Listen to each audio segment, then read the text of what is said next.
Alright, let's hear this thing.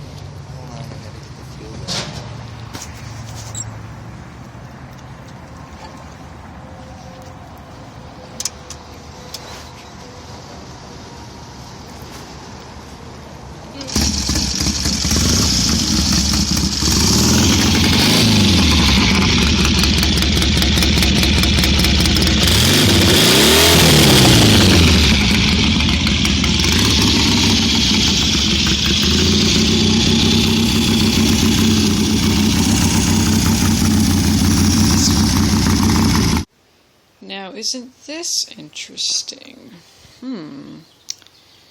What is going to be going on here? Focus, camera. Ah, thank you. Yep, something is going on here. Something very peculiar is happening. Any guesses? Let's just say Hello Kitty is going to be bye-bye Kitty. Goodbye Kitty. Kitty is going bye-bye. This is the really appealing part of the process. Okay, this is a good before and after of prepping for the painting. This is what it would look like before. I've just peeled all the stickers off. There's still a little stickiness on there, but it's nice and shiny. So you sand the shininess away and it ends up looking like this. You get a really dull, kind of scratchy looking finish. You're getting all the shiny stuff, protective stuff, actually intentionally off of there. Next, I will be spraying a plastic primer on here that will help the paint to stick. So next up, I'll finish sanding the other one, and then we will spray a primer. Well, I'll actually finish sanding it, then clean it really well, soap and water, and then spray the primer on. Okay, now we have put the primer on, waiting for that to dry. This is a plastic primer. It increases adhesion.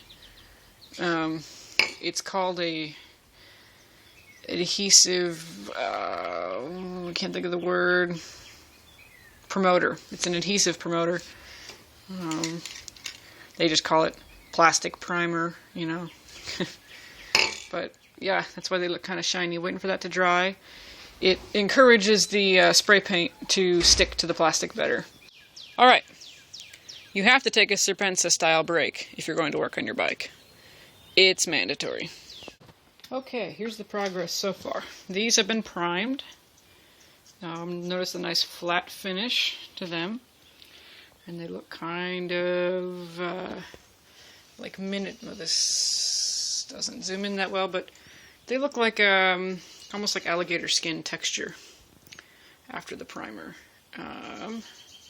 So they are primed and ready to go. I'm going to spray these now. These are still wet. They've just been sprayed with primer. I just finished these two. Again, it's an adhesion promoter is what it is for plastic. It's plastic primer. Yeah. I didn't sand them. I didn't bother sanding them perfectly smooth because let's face it, this is a bike I ride in the dirt a little bit, so some of the little nicks and whatever. I got all the gloss off, but yeah. So now I'm going to spray these. Okay, so spraying was going great until it exploded.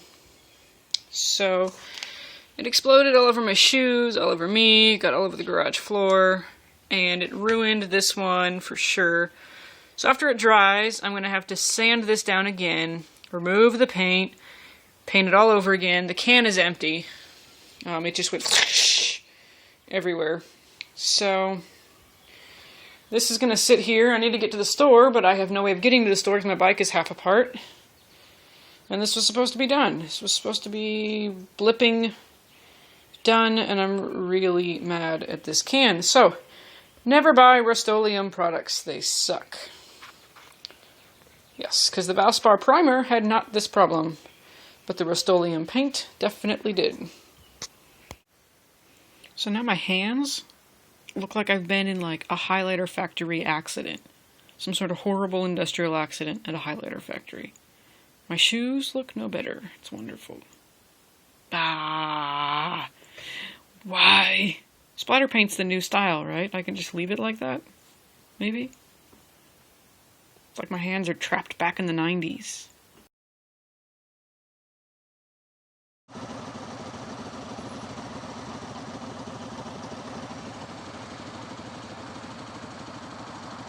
That's a car.